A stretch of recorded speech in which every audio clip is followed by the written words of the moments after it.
సరే ఇప్పుడు యాహ్! వీళ్ళు నేను అడుగుతున్నది ఇదే కూడా.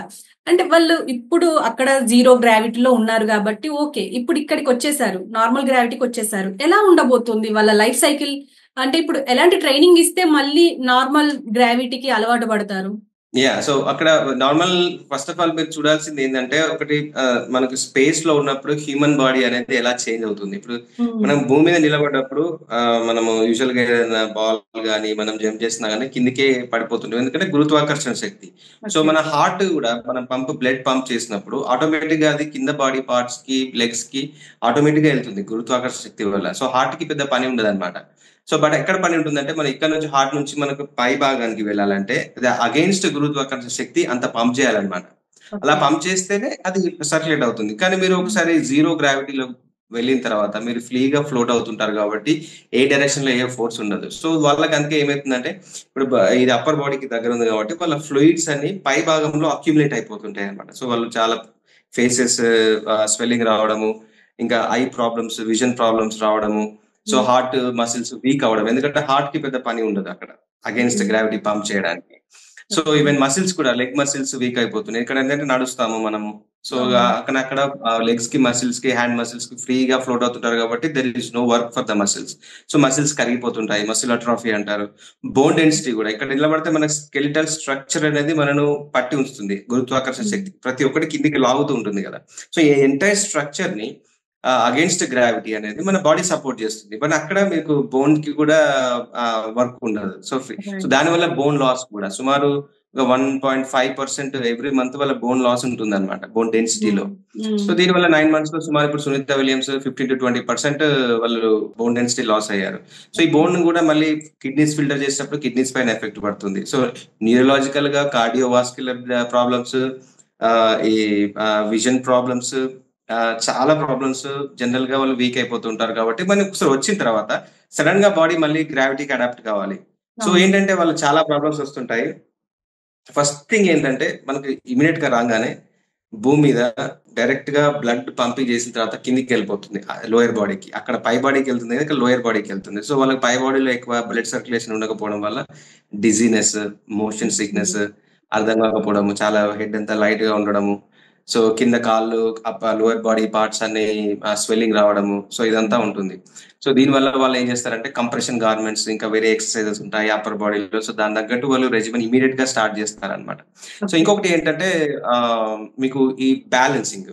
ఇప్పుడేంటంటే మనకు ఫస్ట్ థింగ్ మనం నిలబడుతున్నాము, నడుస్తున్నాము అంటే మన బ్యాలెన్సింగ్ ఇక్కడ ఇయర్‌లో నుంచి వెస్టిబ్యులర్ అంటారండి. సో అక్కడ హ్మ్. స్టార్ట్ అవుతుంది. న్యూరో వెస్టిబ్యులర్ సిస్టమ్ అంటారు.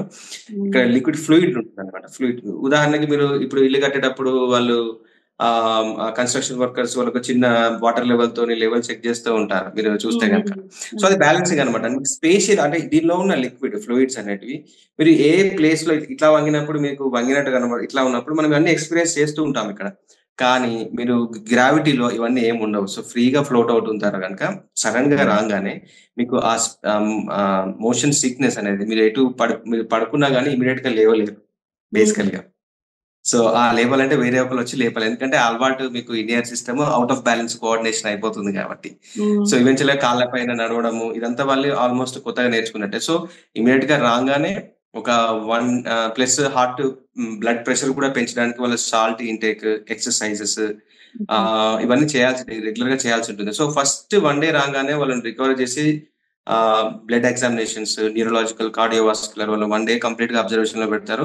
నెక్స్ట్ డే నుంచి వాళ్ళు ఈవెంచువల్‌గా స్లోగా లేచి వాళ్ళను నడిపియడము. సో ఎప్పుడప్పుడు ఒక 2, 3 వీక్స్ వరకు వాళ్ళకు ఎక్సర్‌సైజ్ రెజిమెన్ అలా ఉంటుంది. సో సుమారు వాళ్ళు నార్మల్‌గా రావడానికి ఒక 45 డేస్ టు 2 మంత్స్ అయితే పడుతుంది. కంప్లీట్‌గా రికవర్ అంటే bone density recover, muscle loss recover ఇవన్నీ కావాలంటే సుమారు ఒక 6 మంత్స్ వరకు పట్టొచ్చండి. ఎందుకంటే అంటే లాస్ ఒక అయింది మెల్లిమెల్లిగా సెపరేట్‌గా ఒక రిహాబిలిటేషన్ ఏమైనా ఉంటుందా సార్ దీనికి సెపరేట్‌గా వీళ్ళకి అది కంప్లీట్ ప్రోగ్రామ్ అండి.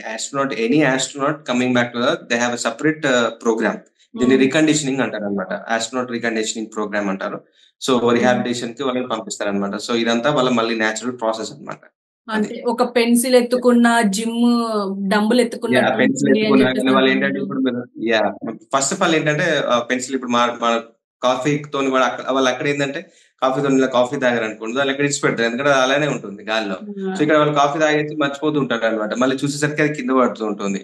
So okay. ఆహ్, యా యా సో ఆ కోఆర్డినేషన్ అనేది కంప్లీట్ గా మిస్ అవుతుంటుంది కాబట్టి మళ్ళీ ఇక్కడ భూమికి ఈ గ్రావిటేషనల్ ఫీల్ లో గురుత్వాకర్షణ శక్తిలో మళ్ళీ లైఫ్ ఎలా ఉంటుంది అనేది మళ్ళీ వాళ్ళు అలవాటు పడాలన్నమాట. ప్లస్ ఏంటంటే సైకలాజికల్ గా కూడా చాలా ఎఫెక్ట్ ఉంది. ఎందుకంటే చాలా లోన్లీనెస్ ఫీల్ అవుతుంటారు కొంతమంది. అంటే కాకపోతే ఏంటంటే వీళ్ళందరూ చాలా స్ట్రాంగ్ టఫ్ గా ట్రైన్ అయ్యే ఆస్ట్రోనాట్స్ కాబట్టి మరి ఎంత టఫ్ అయినా కానీ 9 months స్టే తర్వాత ఫ్యామిలీ మిస్ అవుతుంది, మీకు లోన్లీ ఫీలింగ్ వస్తుంది. దాని నుంచి మళ్ళీ రికప్ చేయాలంటే రెగ్యులర్ గా వాళ్ళతో ఇంటరాక్షన్, వాళ్ళ రిహాబిలిటేషన్ ఇవన్నీ ఉంటాయి.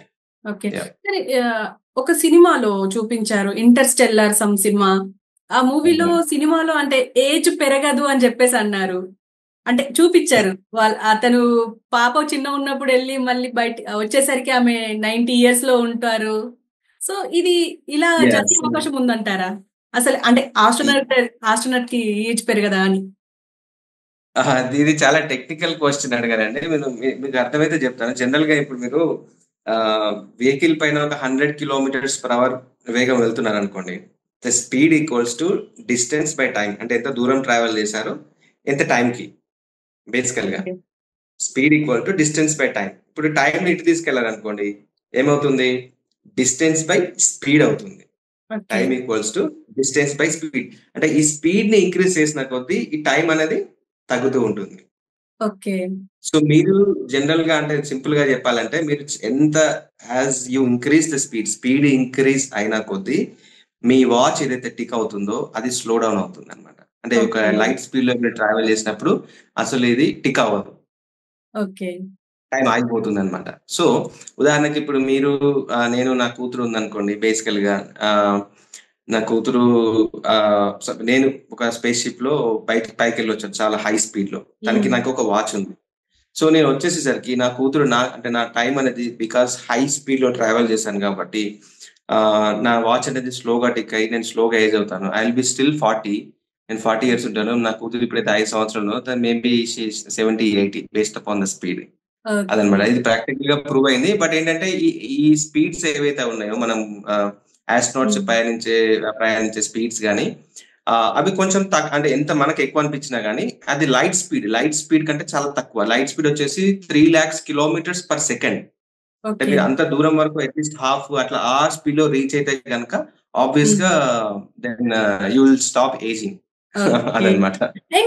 ఫైనల్ గా సునీత విలియమ్స్ అండ్ ఆవిడ క్రూ ఒక హిస్టరీ క్రియేట్ చేశారు అని చెప్పేసి అని అంటున్నారు. అంటే సమ్ ఎక్కువ డేస్ ఉన్నారు స్పేస్ లో అని చెప్పేసి అని అంటున్నారు. ఎలా మనం చెప్పొచ్చు సార్ దీన్ని? యా సో అంటే ఇప్పుడు సునీత, ఐ థింక్ ఇప్పుడు సునీత విలియమ్స్ ఇప్పుడు 4th ఆస్ట్రోనాట్ అనుకుంటా అండి. లాంగెస్ట్ టైమ్ స్పేస్ వాక్ చేసింది out side of the vehicle. 62 hours ఏమో.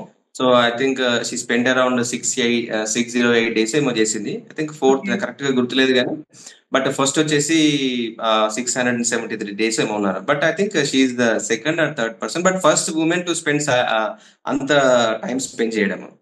సో అది చాలా అది ఆబ్వియస్ గా అది ఒక బ్రేవ్ హార్ట్ చేయగలిగిన అదే అనమాట. సో చెప్పాను కదండి, ఆస్ట్రోనాట్స్ అనే వాళ్ళు చాలా టఫ్ గా ట్రైన్ అయి ఉంటారు.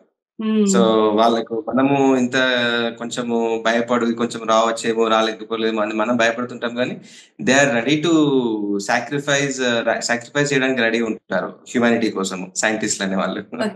ఆస్ట్రోనాట్స్ ఇప్పుడు ఆల్రెడీ మళ్ళీ రిహాబ్ కి వెళ్ళిన తర్వాత మళ్ళీ నార్మల్ గ్రావిటీకి అలవాటు పడ్డ తర్వాత, భూమి వాతావరణానికి అలవాటు పడ్డ తర్వాత మళ్ళీ వెళ్ళే అవకాశం ఉంటుంది అంటారా? యా డిపెండ్స్ అండి. ఇప్పుడు ఏంటంటే సునీత విలియమ్స్ వచ్చేసి ఇప్పుడు first astronaut 4 different space craft లో టెస్ట్ చేసి ట్రావెల్ చేసిన ఫస్ట్ ఆస్ట్రోనాట్ అనమాట. సో అంతకుముందు దాంట్లో ఇప్పుడు స్టార్ లైనర్ లో వెళ్ళింది, క్రూ డ్రాగన్ లో వెళ్ళింది, అంతకుముందు ఇంకొక దాంట్లో. So 4 types of space craft లో తనకి చాలా ఎక్స్పీరియన్స్ ఉంది అనమాట. సో డిఫరెంట్ వెహికల్స్ ని హ్యాండిల్ చేసిన కెపాసిటీ స్పేస్ క్రాఫ్ట్స్ ని. సో ప్రాబబ్లీ నాసా దాన్ని యూజ్ చేసుకుంటుంది. దట్ ఆల్సో డిపెండ్స్ అపాన్ తన పర్సనల్ ప్రిఫరెన్సెస్ కూడా ఉంటాయి. అంటే తను వెళ్ళాలనుకుంటే ఆబ్వియస్ గా మళ్ళీ అప్లై చేయడము, నాసా మళ్ళీ వీళ్ళ కండిషన్, సో వీళ్ళ హెల్త్ కండిషన్ కానీ అది కానీ ఇవన్నీ చూసుకొని, so that's for the future. So but I think నా ఉద్దేశం ప్రకారం she will go. Okay sir, thank you. Me valuable time మాతో స్పెండ్ చేసినందుకు thank you very much sir. So చూసారు కదా, Yeah. సునీత విలియమ్స్ అండ్ ఆవిడతో పాటు వెళ్ళిన క్రూ 9 మిషన్ సభ్యులందరూ ఇప్పుడు వచ్చేసారు, సక్సెస్ఫుల్ గా భూమిని చేరుకున్నారు.